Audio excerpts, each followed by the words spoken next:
everybody. My name is Keely Spring. I'm a licensed marriage and family therapist in the state of California.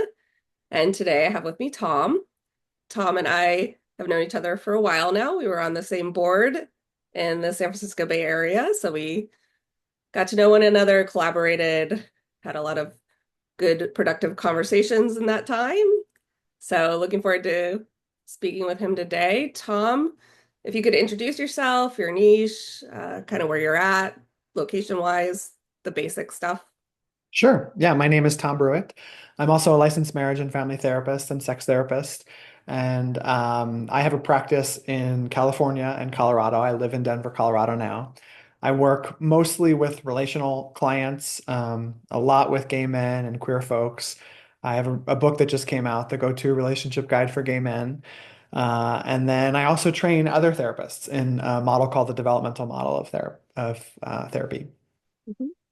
And I spoke to somebody else, TJ, who actually took your course about developmental theory. But for those who might not have seen that interview, could you just explain what that is that you teach? Yeah, so it's a type of couples therapy or relational therapy that's based on three pillars. So it's based on attachment science, it's based on neurobiology, understanding the way the brain works, and then differentiation theory, which is sort of the magic sauce of this particular model. And for people who don't know what differentiation is, like in a nutshell, relational differentiation is the ability to kind of hold on to your own thoughts, feelings, wishes, and desires when you're in a relationship and your partner may have different thoughts, feelings, wishes, and desires, and some tension can arise sometimes there. Mm-hmm. And the piece about attachment, could you just speak a little bit to that? I don't know that I've ever kind of really explained. I mean, attachment, most people kind of know the general idea of it, but how has it, come up in the theory? Sure. So, attachment theory started a long, long time ago with Mary Ainsworth and John Bowlby, and it really looked at infant caregiver attachment or connection, and people over the time. So basically, that theory says that how you attach to your caregiver does kind of lay a template for how you're going to connect and attach to important romantic relationships throughout the rest of your life. And a lot of people, some people, Mary Ainsworth in particular, brought that into adult attachment relationships. And so that theory kind of translated into the way that we connect with our romantic partners. Mhm. Yeah. Um, and Tom, what was your journey to getting here? Like, how did you decide to go this path? Well, I mean, I'm a super curious person, and so when I first became a therapist, I think one of the things that I was trying to figure out is what do I believe brings about change and growth in human beings? I mean, that's kind of a big question, but I tried lots and lots of different models of therapy before really locking into the developmental model and into relational therapy. And before becoming a therapist, I actually worked in theater and I worked in nonprofit theater, and my undergraduate degree is actually in musical theater. And I performed as a professional actor for a while before deciding that was not the life for me. Are you still, I remember when you were here in the Bay Area, you would still kind of dabble in the plays and things. Are you still doing that? It's funny. The pandemic really did a number on local theater, but I actually am directing a play right now that opens tonight. Actually, Oh, congratulations. What's the play? thank you. It's Harvey Firestein's Torch Song. Okay. In the Denver area, I'm assuming. Yeah, yeah, it's in Denver at a theater called Vintage Theater Company. Nice. Nice. I don't know that people will be able to check it out in time by the time this goes live, but hopefully they can kind of follow you and see what other plays you might direct in the future. Yeah, it's fun for me to have like both the professional work, but then the creative outlet. I'm a really creative person, and I feel like if I'm not creating something, I can kind of fall into a lull. Fair. Yeah. Um, okay, so what is it that you like about being a clinician? What parts do you enjoy about that? I just absolutely love getting to connect with people. And personally, therapy was so helpful and transformative for me at a really critical point in my life. And it was through the process of therapy that I was able to actually reconnect with myself. And so I really love helping people do the same thing, like whether it's relational therapy or individual therapy, helping people really like go inward and reconnect with what lights them up and what brings them joy and creativity and all that good stuff. For sure, for sure. And what are you mentioned one already, but what are some of the modalities that you might use with people that come to see you? Uh-huh. My kind of initial training was more in the psychodynamic, psychoanalytic space, which for people who are not aware of that, that's more like um, the kind of go inward and figure out like where's the what's the root of all your trauma and where does this come from and I think there's a lot of validity in that theory. But as a gay person and a queer person, I kind of moved away from that because I think it can be kind of limiting and patriarchal and heteronormative in some ways. And so mostly what I do now is relational therapy. I've trained in EMDR, so I do a lot of trauma therapy. I work with a lot of people with addiction and addiction issues. But the majority of my work is relational therapy now. Hmm. Hmm. So what would a typical session look like? Is it organic? Is it more structured? So it's different. I do see some individuals, and individual sessions are a little bit more organic. I'm still thinking about differentiation theory. I'm still trying to help people connect with their kind of inner desires and how to like advocate for that in the world outside of therapy, the therapy space. Couples and relational therapy is way more structured. And so it unlike an individual session where you could sit down and maybe talk about what happened during the week or what's kind of lighting you up. As a relational therapist, you really have to kind of have a plan going in. Of course, the plan doesn't always happen. Or Um, but people are coming to you kind of looking for some guidance usually. And so with having a really clear conceptualization of what you think is going on with a case or with a couple or relationship helps you at least have some grounding in what intervention to do next and which direction to go. hmm. Hmm. And maybe we could take a quick pause to discuss your book because you mentioned, Sure. just came out. Could you give a little bit of flavor about, kind of what's it about, who's it for, who could benefit Mhm. from? Yeah, so I got really tired as a relational therapist recommending books and saying like, oh, this book is great, but just pretend there's an example about gay couples in there because, you know, a lot of the books out there right now are super heteronormative. And maybe they'll have one example or maybe there'll be a paragraph that says, oh yeah, this works for queer relationships too. And queer relationships are really, really different. And so, for me, I wanted to create a resource for gay couples and gay people in relationships who, maybe they're not ready to go to therapy yet, or maybe they want to do some work on their own. Or so the book is really structured as a workbook that people can. There's chapters that they can read, and then there's questions at the end that they can ask, that can answer themselves, and then they can actually do. There's some exercises they can do with a partner or partners, and it's really based on this developmental model framework. So it is based on attachment science and understanding the brain and conflict, and then also the differentiation piece, and really getting clear on like, okay, where am I getting stuck? Where do I need to kind of push and grow a little bit? Hmm. And because you kind of mentioned this, maybe we could touch upon how might a queer relationship differ from a more heteronormative, traditional, what we kind of think of as traditional model. Mhm. If we start with just the developmental process, which again, that's kind of the way that I think and the way that I work with people. When you're growing up as a queer person, like one of the book kind of walks you through 7 stages of queer relationships. And the first stage is a stage called the second queer adolescence. And so really understanding that as queer people, we don't go through adolescence oftentimes when our bodies physically go through adolescence because we sometimes grow up in communities that aren't supportive. We don't have role models. We don't have windows and mirrors. And so, sometimes people will not even come out or, transition until later in their life. And so at that point, then adolescence is an incredible period of exploration and growth and trying things out. And so if you didn't have that opportunity when you're younger, it happens later in life. And so that can certainly impact, queer relationships because if you're dating someone who just came out of the closet, that can be a really different experience, if people are in very different places in their life or in their kind of relational world. Hmm. Yeah. Yeah. Thank you for speaking to that. I think it might be helpful for the audience to understand why or how they might be different, for sure. Mhm. And there's lots of different things that I kind of go through in the book. Like there's like media representation. When I was growing up, there were certainly no queer relationships that I actually resonated with on TV or in films. And not that we should only look to TV or films for kind of finding our places, but if you don't grow up in a community where there are queer elders or, many of us as queer folks, we don't grow up in a household where we have two moms or two dads or a trans parent or something. And so just even in that regard, we don't actually have places to look where we can find inspiration for how we want to structure our lives or who we hope to be. Yeah. Yeah, this is really representation does matter. Mhm. Having people that you can see that can normalize what you're maybe experiencing or have a similar type of experience to you can really kind of help guide you and give you ideas on where you could go and open opportunities, open doors. Mhm. Uh, so pivoting a little bit here, Tom, is there anything that surprises you about therapy still?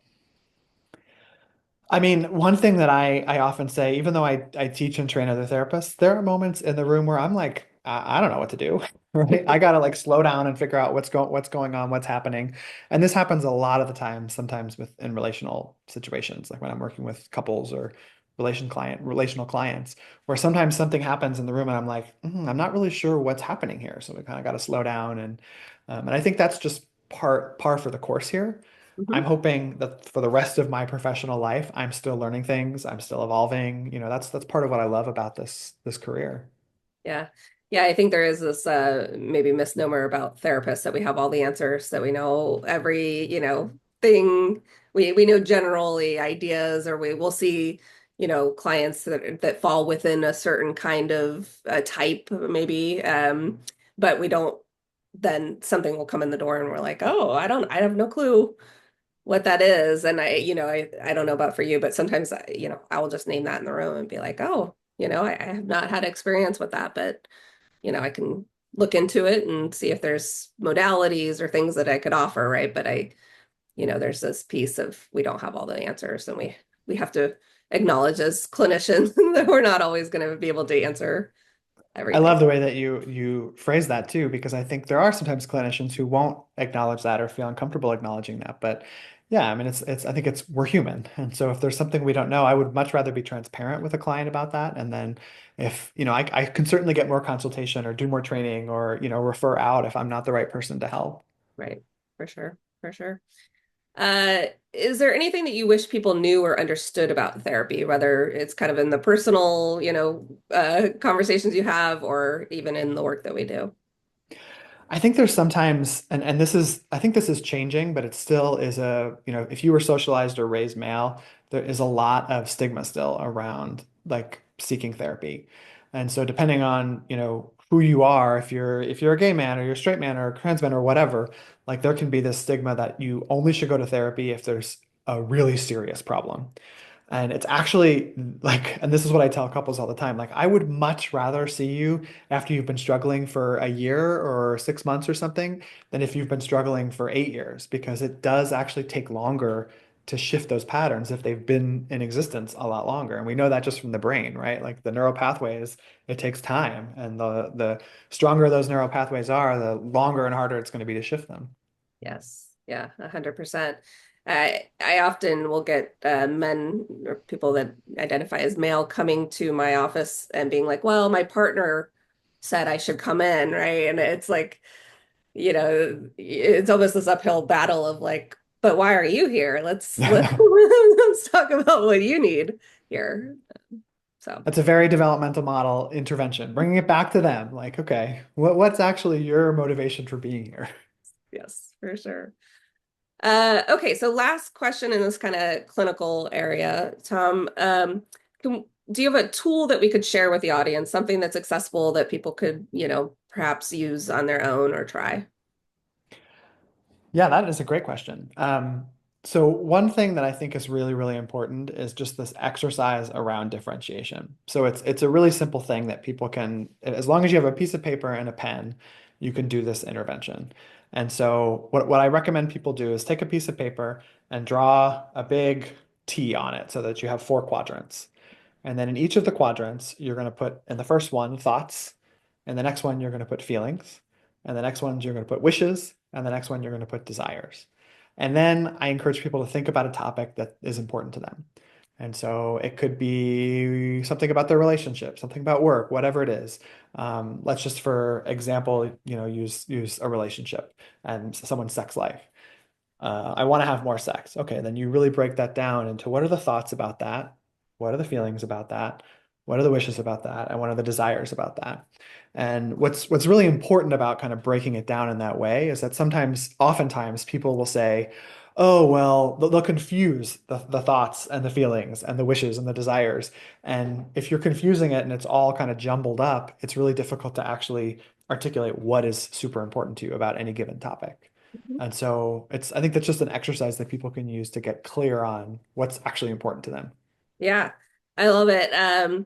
How would you speak to, I could see somebody saying wishes and desires, how are they different?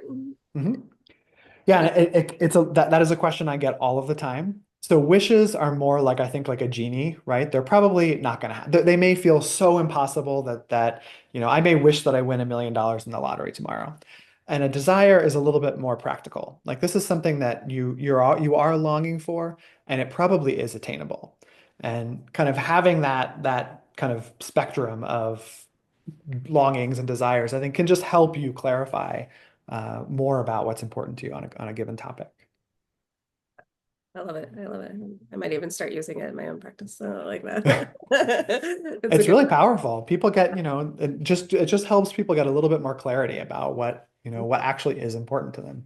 hmm And I like that it kind of teases out all those different areas so that people can kind of, I always think the brain works differently, right? When you're seeing something versus when you're thinking it, when you're saying it. And so you're kind of incorporating all those with that tool of Mhm. speaking to it, writing it down, seeing it, thinking it. And people have different ways of learning. So if someone is like more of likes to be artistic, you can even draw pictures, Yep. like it's like really just expand it to whoever it is that you're working with. Yeah, for sure. For sure. Well, thank you so much for that, Tom. Are you ready for the more get to know you personal questions? I'm excited. All right, I love that. I love that energy. So the first question is, what is something that's making you happy right now? I am loving the summer.